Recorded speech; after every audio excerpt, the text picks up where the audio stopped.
सभी एस्पिरेंट्स का फिर से स्वागत है इस नए वीडियो में। पिछले वीडियो में हम लोगों ने एनओसी के फर्दर अपडेट्स के बारे में देखा था। इस वीडियो में हम लोग बात करेंगे कि बीपीएससी एई के इंटरव्यू का जो नोटिफिकेशन आया है उसके हिसाब से कौन कौन से डॉक्यूमेंट्स जो हैं वो नेसेसरी हैं और जो भी नोटिफिकेशन में चीज़ें लिखी गई हैं उनका क्या मीनिंग है। कई लोग कंफ्यूज हो जाते हैं हिंदी को लेके, या उन्हें बहुत अच्छे से समझ में नहीं आ पाती है कि बेसिकली करना क्या है, कौन कौन सी चीज़ मांगी गई है और कौन कौन सी चीज़ नहीं मांगी गई है। कुछ डिफरेंसेस हैं पहले वाले नोटिफिकेशन जो कि लास्ट टाइम के एडवर्टीजमेंट में थी और इस बार वाली एडवर्टीजमेंट में, दोनों में कुछ कुछ अंतर है। तो क्या अंतर है उनकी भी चर्चा हम लोग कर लेंगे यहाँ पे इस वीडियो में। डीएफ के बारे में भी थोड़ी चर्चा की जाएगी, जिससे आपको पता चलेगा कि इंटरव्यू के टाइम में जो डिटेल्ड एप्लीकेशन फॉर्मेट है उसका क्या करना है, उसके क्या क्या नियम है, उस डीएफ का क्या मीनिंग है और वहाँ पे क्या क्या करना होगा, कौन कौन सी चीज़ें लिखनी होंगी। तो अभी हम वन बाय वन नोटिफिकेशन को देखेंगे और उसको डील करेंगे कि क्या नोटिफिकेशन में दिया है। तो देखिए इस स्क्रीन में हम लोग देख सकते हैं कि ये नोटिफिकेशन आया है जिसमें कम्प्लीटली एक शेड्यूल है 22 फरवरी से 13 मार्च के बीच का फर्स्ट फेज है। सेकेंड फेज जो है वो कुछ दिनों के बाद बताई जाएगी, तो तब तक बाकी पार्टिसिपेंट्स को वेट करना होगा। तो यहाँ पे जैसा कि हम देख सकते हैं, जो भी आपका इंटरव्यू का डेट है उससे एक वीक पहले आप सबका ये इंटरव्यू का कॉल लेटर अवेलेबल रहेगा, जिसे आप लोग अपना रोल नंबर डाल के डाउनलोड कर लेंगे। यानी कोई भी कॉल लेटर आपके घर पे पोस्ट के थ्रू नहीं जाएगी। साथ में आपको जो फॉर्मेट 1 है, जो भी आपने एप्लीकेशन भरा था बीपीएससी एई का, जब अप्लाई किया था तो उस समय जो आपने एप्लीकेशन भरा था तो उसका समरी सीट जो है उसको एक फॉर्मेट के रूप में एक फॉर्म बना के वेबसाइट पे अपलोड किया जाएगा।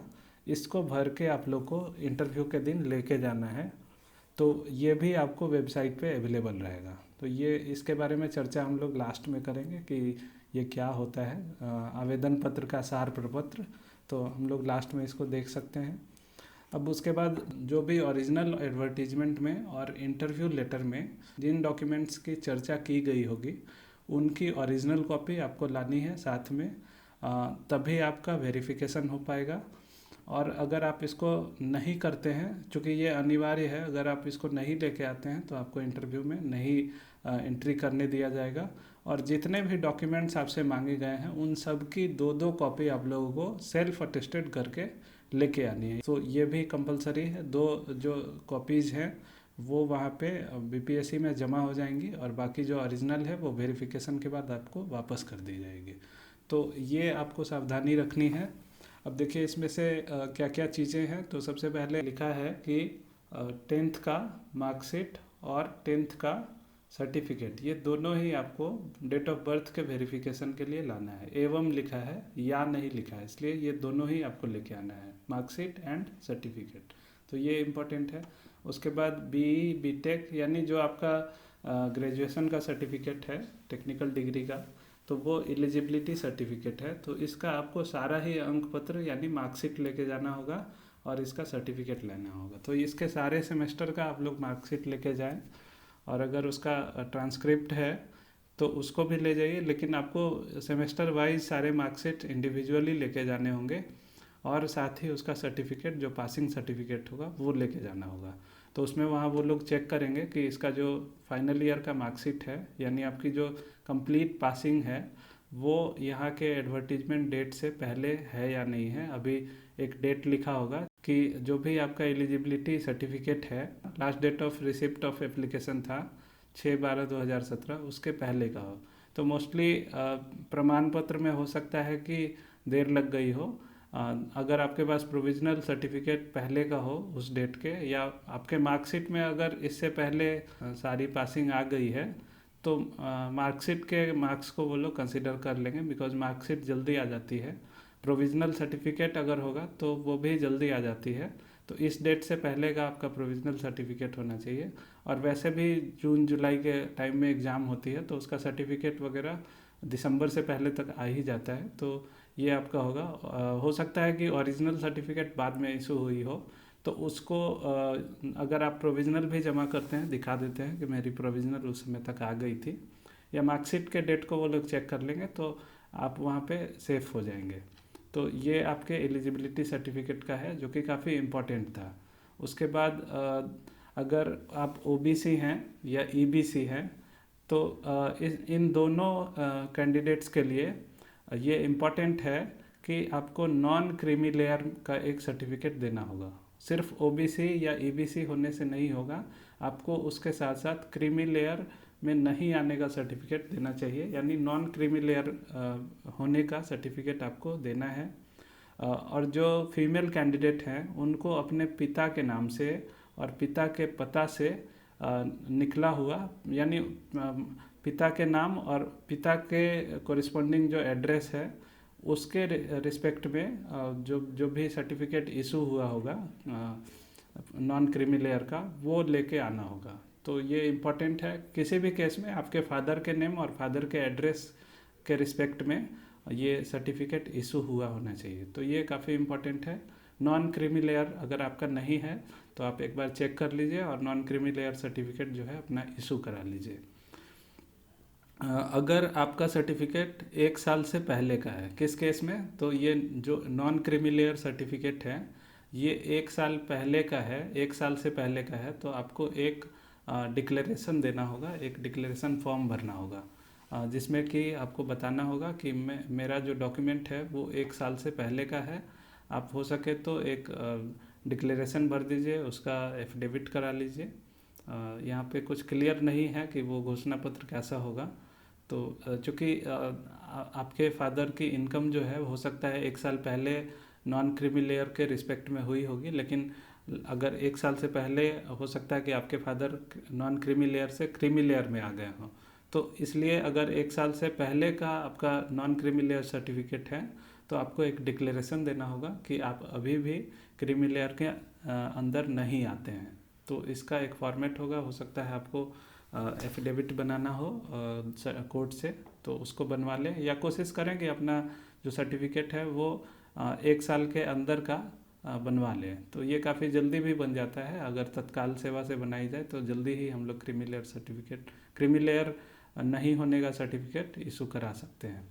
उसके बाद जो SC ST कैंडिडेट्स होंगे उनका जो कास्ट सर्टिफिकेट है वो, और जो भी रेसिडेंस सर्टिफिकेट है, परमानेंट रेसिडेंस सर्टिफिकेट, वो सब लेके आना है। और जो भी फीमेल कैंडिडेट होंगी उनके फादर्स के नेम से और फादर के एड्रेस से इशू होना चाहिए ये कास्ट सर्टिफिकेट SC ST के केस में, यानी ये सारे जो हैं एक ही जैसे हैं। फीमेल के लिए उनके फादर का नेम और उनका एड्रेस होना इम्पोर्टेंट है। उसके बाद देखिए अगला क्या है कि अगर कोई फिजिकली हैंडीकैप्ड हैं तो उनका वैलिड सर्टिफिकेट होना चाहिए। कुछ केस में ऐसे फिजिकली हैंडीकैप्ड होते हैं, यानी जो आपका फिजिकल हैंडीकैप होने का सर्टिफिकेट होता है वो टेम्पररी होता है, यानी अस्थायी दिव्यांगता होती है। ऐसी दिव्यांगता जो कुछ समय के लिए है और बाद में ठीक भी हो सकती है।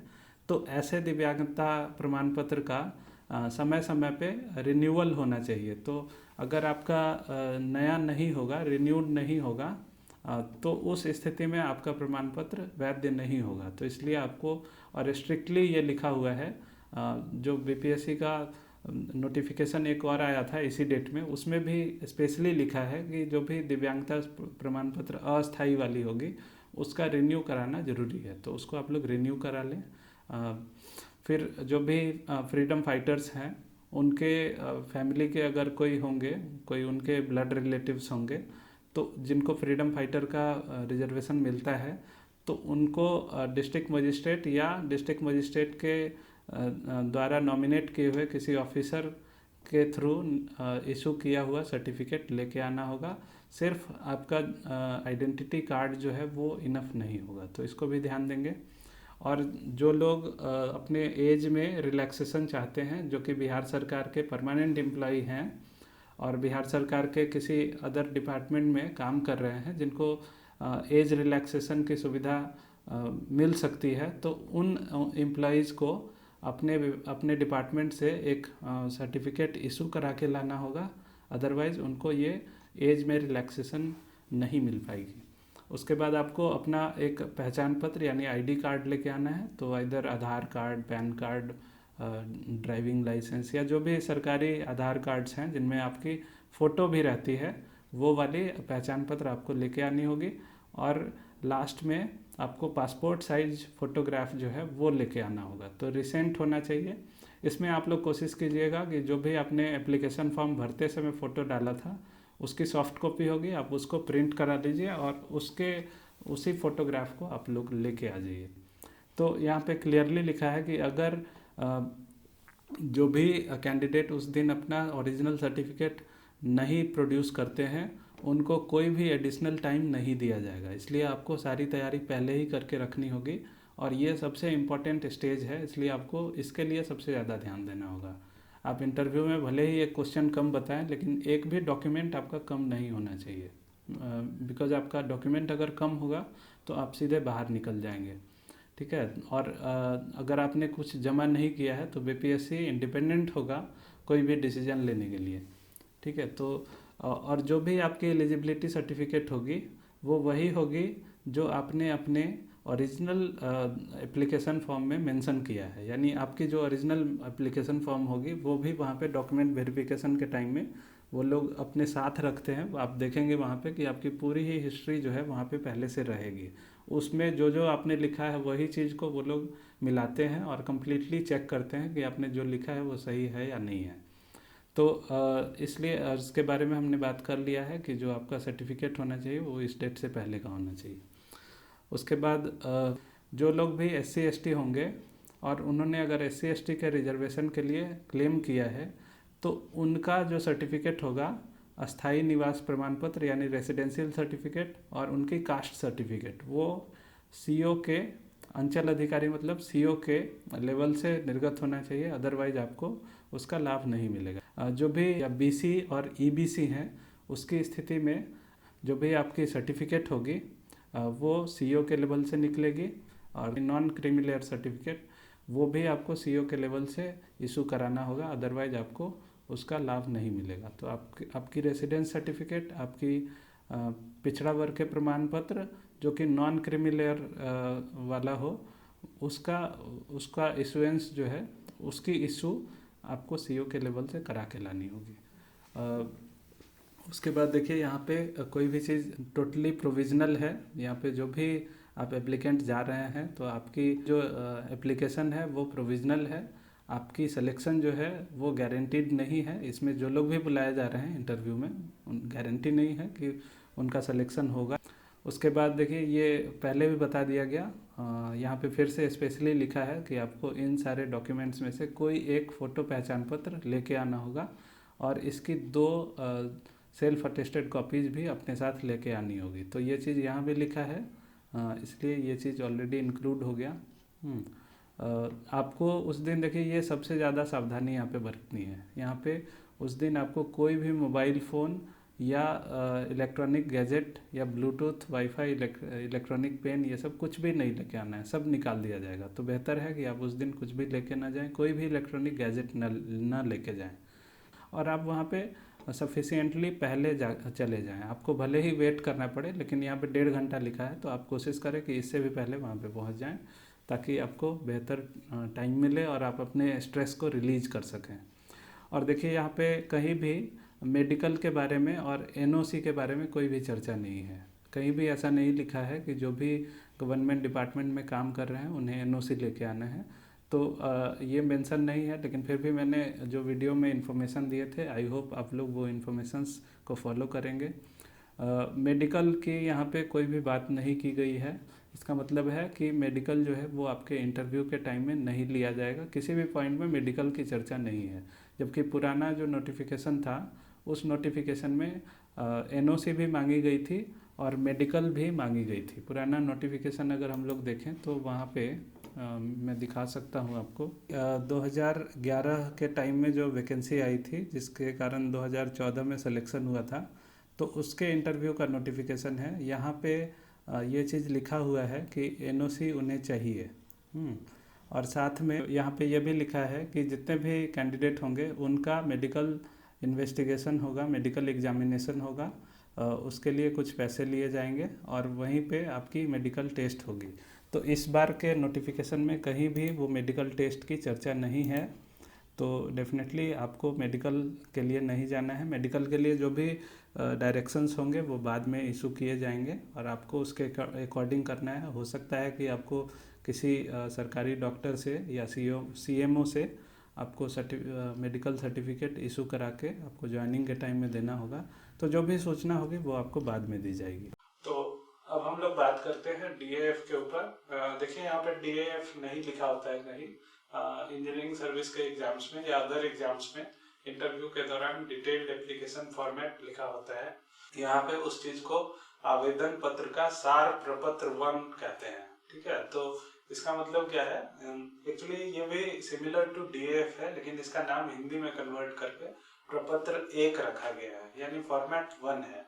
तो इसमें लिखा हुआ है कि ये आवेदन पत्र का सार है, यानी आपने जो एप्लीकेशन भरा था, जब फॉर्म अप्लाई करते समय जो एप्लीकेशन आपने भरा होगा तो उसकी समरी आपको यहाँ पे लिखनी होगी। यानी ऑलमोस्ट आपको वही डिटेल्स लिखने होंगे जो आपने फॉर्म भरते समय भरा था। तो आप देखेंगे कि आपके एड्रेस, आपके नाम, आपके जो नंबर्स हैं, आपके जो बीटेक के मार्क्स हैं, सर्टिफिकेट के नंबर्स हैं, तो ये एग्जैक्टली वही होंगे जो कि आपने फॉर्म अप्लाई करते समय उसमें इंफॉर्मेशंस डाली थी। तो ये इंफॉर्मेशंस मैच होनी चाहिए और कम्प्लीटली वो लोग पुराने वाले एप्लीकेशन को निकालते हैं और वहाँ से मिलाते भी हैं कि आपने जो पहले लिखा था और आज लिखा है वो मैच कर रहा है कि नहीं लिखा है। तो मोस्टली आपकी सारी चीज़ें सेम रहती हैं। हो सकता है कि आप जो एड्रेस लिखते हैं उसमें 1-2 वर्ड्स इधर से उधर हो जाए, लेकिन आपने BPSC से कई बार कम्युनिकेशन किया होता है, तो वहाँ पे जो आपने एड्रेस भरा होता है, आप वही वाला एड्रेस वगैरह या जितने भी डिटेल्स आपने भरे हैं, आजकल तो हम लोग जो फॉर्म अप्लाई करते हैं उसकी सॉफ्ट कॉपी भी हमारे पास रहती है, तो आप अपनी सॉफ्ट कॉपी देख लें। वहाँ पे जो भी चीज़ें हैं, चूँकि देखिए मान लीजिए अगर आपके मार्क्स अगर 420 हैं या 425 हैं, तो आपके मार्क्स वही के वही रहेंगे, उन डिटेल्स में कोई चेंजिंग नहीं होगी। बहुत ज़्यादा चेंजिंग होगी तो आपके नए जॉब कंडीशन में, यानी आप जब काम कर रहे थे तो उस समय आपकी जॉब नहीं होगी और हो सकता है कि आपकी जॉब अब लग गई होगी। तो जो चीज़ें बदलने वाली हैं वो बदल जाती हैं, लेकिन जो चीज़ें बदलने वाली नहीं है, अगर वो बदलेंगी तो फिर आप इंटरव्यू नहीं दे पाएंगे। जैसे कि आपके डॉक्यूमेंट का रिकॉर्ड्स जो है वो अगर बदल जाता है तो सर्टेन प्रॉब्लम हो सकती है। कई बार ऐसा होता है कि आपने उस टाइम प्रोविजनल सर्टिफिकेट दे दिया और अब आपके पास ओरिजिनल सर्टिफिकेट आ गई है, तो इस केस में वो डॉक्यूमेंट्स बदल सकते हैं और उसको वो लोग एक्सेप्ट करेंगे, तो वहाँ पे ऐसी दिक्कतें नहीं होगी। तो बेसिकली आपको जो DAF है या फॉर्मेट 1 है, उसमें आपको अपने सारे डिटेल्स लिखने होंगे। जैसे कि आपका नाम क्या है, आपके फादर का नेम क्या है, डेट ऑफ बर्थ क्या है, आपका एड्रेस क्या है, यानी आपके जितने भी कंप्लीट पर्सनल डिटेल्स हैं वो आपको लिखनी होंगी। उसके बाद आपको अपना एजुकेशनल डिटेल्स लिखना होगा कि आपने बीटेक कब किया, 10th कब किया, 12th कब किया, ये सारी डिटेल्स भरनी होंगी। कितने मार्क्स आए, किस बोर्ड से किया है, किस ईयर में किया है, ये सारी चीज़ें भरनी होंगी। उसके बाद एक फॉर्मेट ये भी होता है कि क्या आपके ऊपर कोई भी ऐसी पुलिस वाली केस है वो चल रही है या नहीं चल रही है, आप कोई इस तरह के इलीगल एक्टिविटी में कभी पकड़े गए हैं या नहीं पकड़े गए हैं, या आपने कोई क्राइम किया है या नहीं किया है, कोई पुलिस रिकॉर्ड है या नहीं है आपका। तो ये सारी चीज़ें वहाँ पे एक डिक्लेरेशन के टाइप से आपसे ली जाएंगी। उसके बाद आपसे पूछा जाएगा कि आपका जो प्रायर एम्प्लॉयमेंट था वो क्या है, उसकी डिटेल्स भरिए, आप किस पोस्ट पे थे, अगर है तो उसको में भरना होगा, अगर नहीं है तो आप छोड़ दीजिए। अगर आपने पहले वाली नौकरी छोड़ दी है तो छोड़ने का रीज़न आपको लिखना पड़ेगा। यही सब चीज़ें आपको बेसिकली भरनी होगी, यानी ऐसी चीज़ें भरनी होगी जो आप आराम से भर सकते हैं अपने पर्सनल डिटेल्स के या अपने पर्सनल मेमोरी के बेस पे आप ये सब चीज़ें भर सकते हैं। तो DAF is not very difficult thing, you have to just keep your mind intact with you. उसके बाद आप आराम से DAF को भर सकते हैं। तो आई होप कि आपको ये जानकारी पूरी हो गई होगी कि DAF के लिए आपको क्या करना है।